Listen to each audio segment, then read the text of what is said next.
Okay so मलाई धसा थियो कि के भएको थियो थाहा छैन तर one after another wrong events kept on happening with me. So the first therapist that I saw, म उहाँको नाम लिँदिन, but he has a clinic in Tinkune. I guess everybody knows him. He's the worst therapist that you could ever see. म आफै पनि अब counseling psychology को student हो किनभने I was so fucking tired of नेपालको therapist and nothing was helping me. So I thought, I'm gonna help myself. त्यही भएर म masters in counselling psychology join गरेँ हो. जोइन गरेपछि धेरै कुरा मैले आफैले थाहा पाएँ. मैले धेरै कुरा आफ्नो चेन्ज पनि गरेँ. मलाई धेरै हेल्प पनि भयो. बट स्टिल मेरो एउटा सेमेस्टर बाँकी छ, थेसिस लेख्न बाँकी छ. म स्टिल काउन्सिलिङ साइकोलोजिस्ट भए भनेर कहलिन बाँकी छ. बट मैले जोइन गर्नुको कारण नै यही थियो कि I was like oh my god, के हो यो नेपालको थेरापिस्ट भनेर हुन्छ नि. I was like done with their bullshit. So तिनकुनेमा जसको क्लिनिक छ, he is the worst therapist that you could ever go to. Please don't go to him किनभने उहाँले काउन्सिलिङको कुनै पनि एथिक्स फलो गर्नु हुँदैन. 4-5वटा क्लाइन्टलाई एकै ठाउँमा राखेर he mocks the client. एउटाको प्रब्लम अरूलाई सुनाएर, which is the completely wrong. It invalidates our feeling. It invalidates the situation or the event that happened with us. I'm just done with that mote. Sorry. Okay. Please bear with me है. म आज सबै कुरा भन्न चाहन्छु किनभने मलाई धेरै दुःख परेको छ. मलाई एकदमै गाह्रो भएको छ. मैले यो कुरा कसैलाई पनि नभनेर मलाई म सन्चो नै भइनँ क्या. मैले 1 लाखभन्दा बढी थेरापीमा खर्च गरिसकेँ क्या. थेरापी 1500 लिन्छ एउटा सेसनको, right.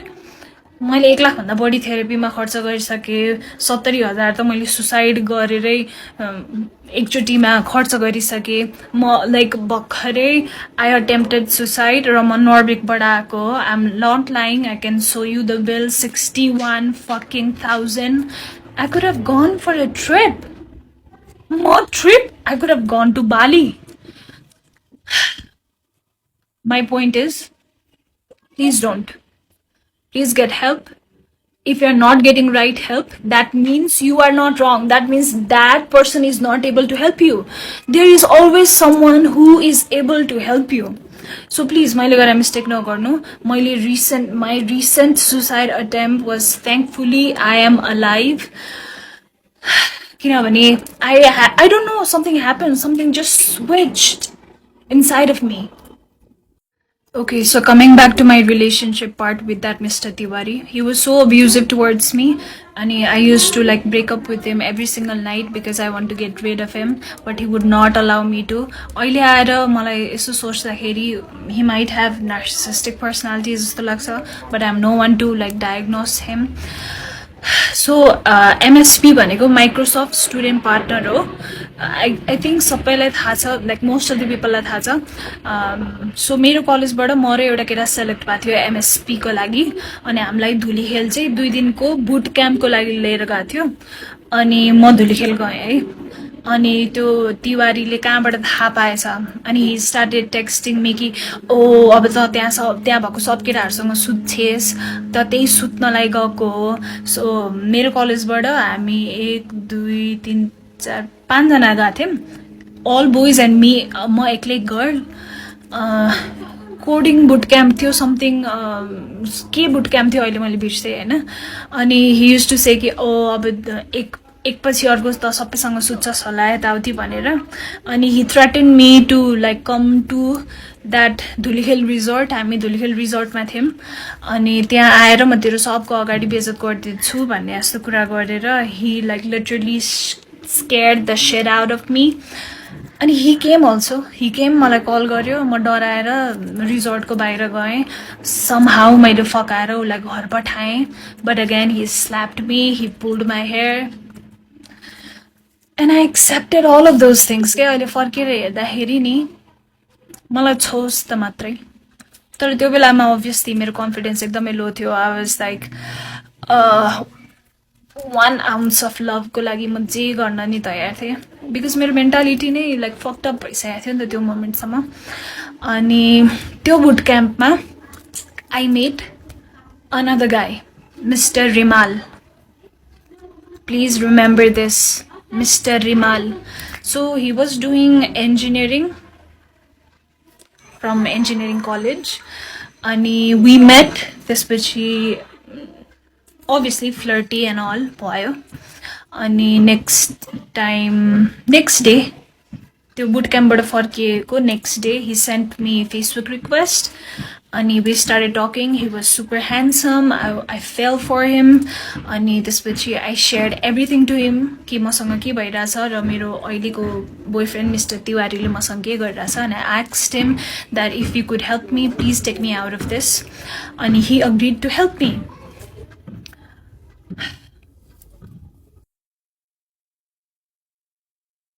So this Rimal guy, he promised to help me. We were just friends, okay? Remember, we were just friends. अनि एकछिन फिल्मी सेट भयो लाइक उस रिमालले केटाहरू बोलायो अनि तिवारीले दुईजना केटाहरू बोलायो.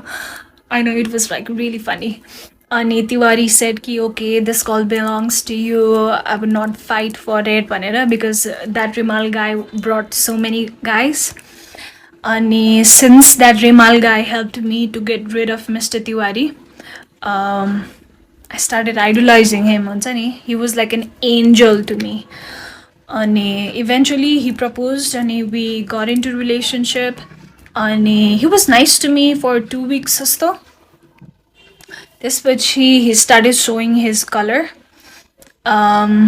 Because he knew Nita, he knew I respected him so fucking much. And he knew कि उसले जे भने पनि म मान्ने स्टेटमा थिएँ कि किनभने मलाई त्यस्तो पेनफुल रिलेसनसिपबाट निकालेको हो नि त रिमालले. So I was like fucking, he was like fucking God to me. And so he started like misusing that power. And he started saying to suck his dick in public भन्नाले public cafe. He started like asking to have sex with me even on my period. He was like so much into himself that he used to think every girl would fall in love with him. And he was a fucking Scorpio, by the way. I'm also a Scorpio, but that's a different thing. So रिलेसनसिपमा भएको 2 weeks पछि रिमालले मलाई त्यस्तो त्यस्तो गर्न थालेपछि हुन्छ नि I already had this bad feeling. And I guess 1 month पछि he started calling me with some other girl's name. He started calling me like some other girl's name. And I know he was traumatized by his first girlfriend जसको नामले उले मलाई बोलाउँथ्यो. But what the fuck? What does it have to do with me? What does it have to do with me? अनि त्यसपछि he manipulated me so fucking much to be friends with benefit with him after we broke up. Because obviously, I guess the sex was good with me. I don't know. His dick was not even that big. Whatever. He just had a pretty face. He just had a pretty face. That's all. Zero personality, zero sense of value, zero. Just a pretty face. Okay, Rimalko's story end भयो है किनभने I couldn't take friends with benefit किनभने I am a very emotional person and I get attached to someone I am invested in really quickly. So we talked it out and I was like, I cannot do friends with benefits with you. I'm sorry, I'm a relationship kind of girl. I just cannot. त्यसपछि I was in bachelor's 3rd semester को end तिर कि 4th semester तिर. And please don't judge me, I'm being, or you can judge me, I don't give a fuck anymore. So I got introduced to weed. Because मेरो क्लासको केटाहरू they used to smoke weed. So one day म एकजना साथी Krishna भन्नेसँग I used to like म सँगै घर आउने कलेज जाने गर्थेँ किनभने ऊ पनि मेरो घर नजिकै बस्थ्यो. अनि उसले के भन्यो भने let's go to this friend's place. त्यो फ्रेन्ड पनि मेरै क्लासको हो. उसको डेरा चाहिँ कलेज नजिकै थियो. लेट्स गो देयर, मेरो ल्यापटप त्यही छ, ल्यापटप लिएर अनि हामी फर्किउँला भन्यो होइन. त्यहाँ जाँदा it was like total hot box. Everybody was high. अनि कृष्णले के भन्यो नि ट्राई गर्ने हो भन्यो अनि I was like okay what is this त्यसपछि and then boom, I thought wow, this is the solution of all of my problems. But let me tell you, I've smoked weed every single day for 5 years. um, if you enjoy it, that's fine. As an enjoyment liन्छौ भने good for you, but I took it as a distraction. I took it as someone that something हुन्छ नि something to use to run away from my pain, because I had so much of pain in my heart जुन मैले कसैसँग share पनि गरेको थिइनँ and it was getting heavier and heavier and heavier every single day. Let me remind you, my parents never knew I was depressed. My parents never knew I had gone through all of this, because I used to like have a smiley face all the time, because हुन्छ नि I didn't wanted my parents to know कि उहाँको छोरीसँग यति थोक भएको छ. I'm sorry, my dog. So I smoked weed for entire bachelors. Even like I used to smoke a week ago summer, but once I knew कि it was like maladaptive coping mechanism for me, किनभने मैले enjoy गर्न त खाइरहेको थिइनँ, मैले I was using it to like run away from my pain, which is not good. किनभने look at me now, एक हप्ता नखाँदा all of my pain is like माथि माथि आइरहेछ नि त. जुन मैले दबाउन खोजिरहेको थिएँ मेरो त्यो सबै पेनहरू आइरहेछ, किनभने pen is like energy, you have to feel it रहेछ क्या. इफ युआर थिङ्किङ नि कि यो सेक्सुअल अब्युज इन्टरटेनमेन्ट इन्डस्ट्रीमा मात्रै हुन्छ होला, इन्टरटेनमेन्ट इन्डस्ट्रीमा धेरै हुन्छ होला, but hear me out. So ब्याचलरको 7th सेमेस्टरमा मलाई इन्टर्नसिप गर्नु पर्थ्यो. That's a different fucking story. 8th semester पछि एसबी सोल्युसन भन्ने तिनकुनेको office. I don't mind exposing this bastards. मसँग प्रुफ पनि छ है अहिले त्यो केटाको भोइस रेकर्ड. अनि उसको गर्लफ्रेन्डलाई hi bitch. Okay I share के भएको थियो. सो एसबी सोल्युसनमा म काम गर्थेँ एज अ कन्टेन्ट राइटर. अनि हामीलाई चाहिँ त्यहाँ त्यो अफिसको एभ्री स्टाफलाई 2 दिन वन जङ्गल लगाएको थियो फर I don't know, रमाइलोको लागि होला, business trip, I don't know. अनि आई डोन्ट ड्रिङ्क, किनभने मलाई अल्कोहल पस्दैन. मैले अलिकति मात्रै खाएँ भने पनि मलाई एकदम फिट्टु लाग्छ, त्यही भएर लाइक म ड्रिङ्क गर्दिनँ. But I use to smoke weed. अनि मैले आफ्नै विड लिएर गएको थिएँ. Everybody was smoking, everybody were drinking, I was smoking एक्लै. त्यसपछि अलि बेलुका भएपछि केटीहरूले के भन्यो, सुस्मिता प्लिज अलिकति ड्रिङ्क खाउन please, everybody is drinking please भने होइन. हामी लाइक ओके. अनि अलिकति खाने बित्तिकै मलाई लाग्यो है. त्यसपछि मैले धेरै खाएछु क्या. खाएपछि बदका खाएँ, के खाएँ, ककटेल भयो पेटमा. त्यसपछि मैले भमिट गरेँ. अनि मलाई 2जना केटाहरूले लगेर टेन्टमा सुताइदियो होइन. त्यो 2जना केटाहरूमध्ये एउटा केटाले मलाई समातेर लग्दैखेरि he didn't even grabbed me like this. He just put his hand inside of me. त्यसरी त मान्छेलाई समात्नु पर्दैन नि त. त्यसपछि मलाई टेन्टमा लगेर राखिदियो. त्यसपछि सबैजना फेरि डान्स गर्न गयो होइन. आई वाज लाइक एकदमै टिप्सी, एकदमै ड्रङ्क भइसकेको थिएँ म. अनि त्यसपछि ड्रङ्क भयो पनि त आफूलाई थाहा हुन्छ नि त यार के भइरहेछ आफ्नो सराउन्डिङमा भनेर. कन्सियसली केही गर्न नसक्ने छुट्टै कुरा हो होइन. त्यसपछि what I realized is someone pulling my pants and fucking fingering me. त्यसपछि that was the first time I screamed. That was the first time I screamed when someone was abusing me. त्यसपछि एकछिनमा त्यही अफिसमा काम गर्ने बहिनीहरू आयो. अनि त्यसपछि मैले के भने नि, प्लिज मलाई छोडेर नजाऊ, मलाई यहाँ केटाहरूले कता कता छोइरहेछ भनेर भने होइन. उसले गएर अरू केटीहरूलाई भनेछ. अनि सबैले के भनेछन् भने सुस्मिताले रक्सी खाएको भएर यस्तो भनेको हो भनेछन् होइन. त्यसपछि बिहान उठेर अनि ब्रेकफास्ट गरेपछि मैले सबै केटीहरूलाई भने कि मसँग यस्तो भएको थियो भनेर. अनि मेरो कुरा कसैले पनि पत्याएन है, एक्सेप्ट एकजना I don't know her name, मैले बिर्सेँ अहिले.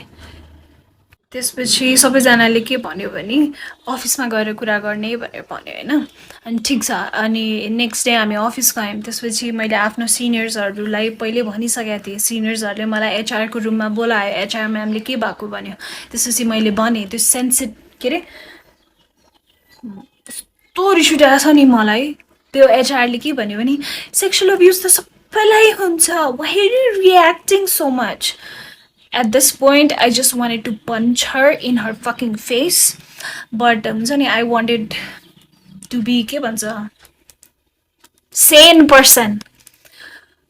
अनि त्यो एचआरले के भन्यो भने तिमीसँग के प्रुफ छ यु निड प्रुफ भनेर भने होइन त्यसपछि मैले त्यो केटालाई क्यान्टिनमा एक्लै बोलाएँ अनि त्यसपछि मैले भने do you know that fucking गाई ह्याड द अडासिटी टु से मलाई त यादै छैन हो र मैले त्यस्तो गरेँ मलाई त यादै छैन मलाई याद छ यार म झ्याप भएको मान्छेलाई पनि याद छ क्या ए हो मैले त्यस्तो गरेँ मलाई यादै छैन त्यसपछि मैले उसलाई सानो कुरामा हुन्छ नि पक्रिएँ क्या कि मलाई उसले कुन पार्टबाट मलाई उसले टेन्टमा सुता थियो त्यो अनि त्यो टेन्टको जिप्पर खोलेर कुन पार्टबाट त्यो केटा आएको थियो अनि त्यो केटाले चस्मा लाग्यो त्यो मुजीले मात्रै चस्मा लाउँथ्यो नि त मलाई भिभिडली मलाई सबै याद थियो क्या अलिअलि अनि मैले उसलाई भनेँ अनि हि वाज लाइक यस मैले गरेँ Sushmita I am very sorry मैले त्यो रेकर्ड गरेर राखेँ है मेबी मसँग अहिले ड्राइभमा पनि छ अनि त्यसपछि आई वाज लाइक म एचआरकोमा गएँ मैले भनेँ म्याम मसँग एभिडेन्स छ मैले उसलाई कन्फेस गराएँ यताउति भनेर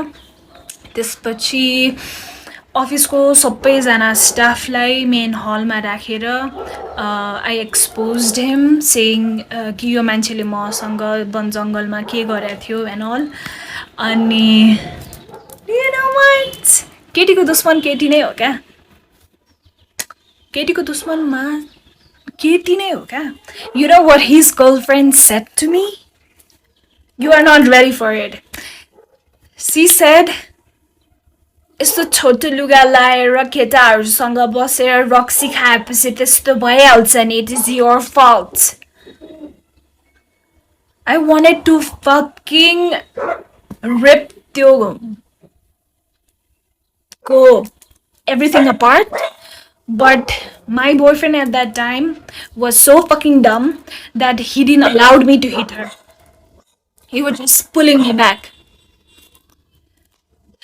And you would not believe त्यसपछि के भयो you would not believe त्यसपछि त्यो अर्गनाइजेसनले के गर्यो ओके त्यसपछि मैले आफ्नो सिनियर्सहरूलाई के भन्यो भने सर म यो मान्छे एउटै अफिसमा बाउन्जेलसम्म म काम गर्न सक्दिनँ भनेर भने लेट मी रिमाइन्ड यु यो पोइन्टसम्म त्यसलाई अफिसबाट निकाल्ने केही पनि कुरा भएको थिएन हाम्रो जब यो एचआरसँग त्यो हलमा राखेर मैले सबैलाई एक्सपोज गरेर त्यसको गर्लफ्रेन्डले जे पाए त्यो भनेर मुजीलाई सरी सबै भइसकेपछि पनि नि नोबडी सेड कि उसलाई अफिसबाट निकाल्नुपर्छ सो त्यो इन्सिडेन्ट पछि 2 दिनसम्म त्यो मुजी अफिस आयो क्या just imagine I am already a victim of sexual assault somebody fingered me without my consent and I have to work under him and I have to see त्यो मुजीको face every single day so second day मा काम गर्दा गर्दै I break down I started crying hysterically सरसँग गएर मैले भने sir I cannot work like this you have to take action यदि कि त यसलाई निकाल्नुस् कि हुन्छ नि कि म यहाँ काम गर्न सक्दिनँ भनेर भने You know what that organization did? And if you're watching this, all of you, I hope you have a daughter and I hope your daughter don't have to go through all of this. So the organization later salary plus bonus plus एउटा souvenir gift त्यो पनि wrap गरेको along with सबैलाई personally भेटेर by भन्दै निकाले त्यसलाई right त्यसपछि म अफिस फेरि जान थालेँ अनि obviously I couldn't work in that environment अनि मैले के भने सर म यहाँ काम गर्न सक्दिनँ I'm really sorry I'm quitting भनेर भने हैन Wow, these motherfucking bastards. I wish I could like cut their dick and balls off and त्यसपछि make a shake and त्यसपछि हुन्छ नि मुख खोलेर तिनीहरूलाई नै हालिदिन पाए पनि हुन्थ्यो. I wish. You know what that organization मैले जब सरमा काम गर्न सक्दिनँ प्लिज मेरो जति अहिलेसम्मको पेमेन्ट अहिलेसम्मको मेरो लेटर प्लिज रेडी गरिदिनु भन्दा they didn't give me any letter. They didn't give me my salary. म 2 हप्ता धाएँ for my salary. And they were like, we are not taking you. Sorry for what happened. We are not responsible.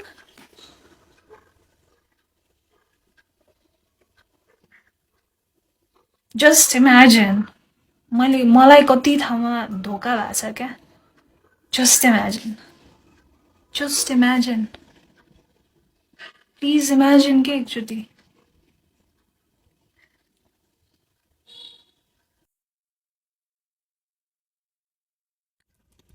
यो SB solution वाला incident हुँदाखेरि I was in a relationship with a guy. Let's call him Mr. Yogi. मेरो first long-term relationship थियो यो. We were in a relationship for 1.5 years. अनि this guy was along with me throughout my breakdowns. The officeमा गएर expose गर्दाखेरि. But one thing is all of these guys failed to save me. Every time, यार 2014 वाला इन्सिडेन्टमा पनि मलाई police case गर्नु मन थियो तर मिस्टर खड्काले के भन्यो नगर इज्जत जान्छ nobody will marry you my family won't accept you बवाल हुन्छ अनि यो एसपी सल्युसनको इन्सिडेन्टमा पनि my yogi boyfriend at that time was like police case नगर त्यो केटाको लाइफ बर्बाद हुन्छ he did a small fucking mistake. That's why I fucking left you, Thaza. Because you didn't stand up for me. You were not able to save me. You were not able to protect me. We were in love. We were in relationship. Now how the fuck can I trust anyone? How the fuck can I trust anyone? I'm sorry to say, त्यही भएर मेरो कुनै पनि friendship stable छैन. I can't. Sorry, म ट्रस्टै गर्न सक्दिनँ.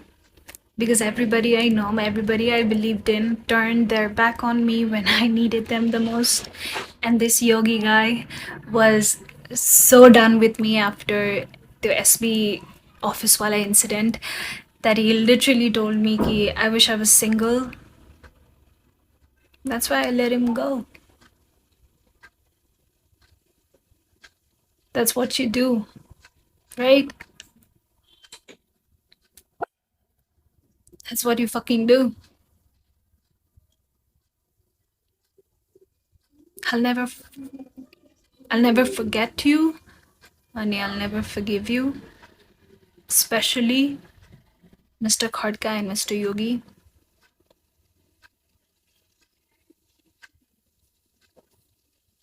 You guys just broke me. ठिक छ अरूबाट त मलाई एक्सपेक्टेसन्स थिएन but you guys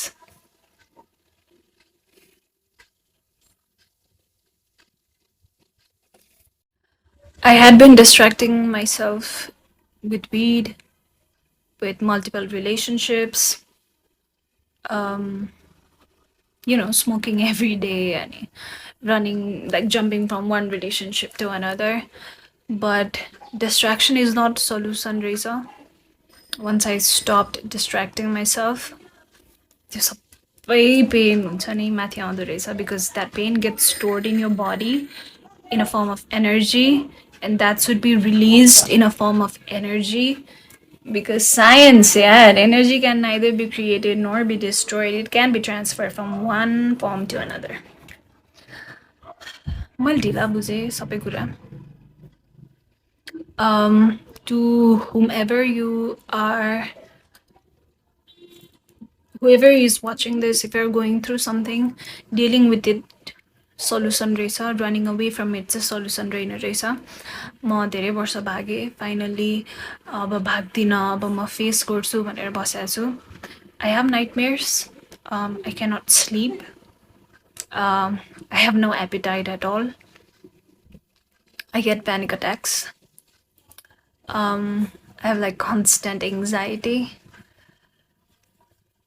And one time I'm okay, one time I'm like super depressed. But I'll get over it one day. I'll heal from it. I'll become the best counseling psychologist there is in Nepal. I promise you. किनभने मैले त्यही भएर पढेँ हो यार. Like existing psychotherapistहरूले मलाई help गर्न नसकेर I was so fed up कि I went and studied it myself. So I promise you I'll try to be the best psychotherapist in Nepal. Yeah. मलाई यति नै भन्नु थियो.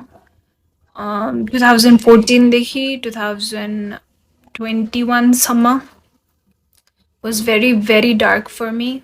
Constant dark events. मलाई नयाँ ट्रमा नथपेको 2022 बाट हो. अनि that's all I had to say. That's all I wanted to say. Thank you so much for listening to me. Manalka bhai balla. I hope I'll heal from it. I hope I can love again. I hope I can trust again. That's all. कस्तो नियम हो कि नेपालको एक वर्षभित्र report गरेन भने file नै लिँदैन नि कोर्टले. I'm sorry, I'm losing hope. And did you see Malvika go like, sorry, really? तिमीले मलाई अलिकति पनि हेल्प गरेको भए म यत्रो वर्ष सफर गर्नु पर्दैन थियो. मलाई अहिले जब थाहा भयो कि एक वर्षसम्म रिपोर्ट गरेन भने त्यो फाइल दर्ता भए पनि कोर्टले झन् रिटर्न गरिदिन्छ भनेर. That does not mean म victim होइन. के त अनि कोही ढिला बोल्छन्, कोही छिटो बोल्छन्, म बोल्न सकिनँ. के मलाई ल थाहा थिएन. सरी रे, कस्तो होला तेरो सरीले मलाई यस्तो चिलो भयो त.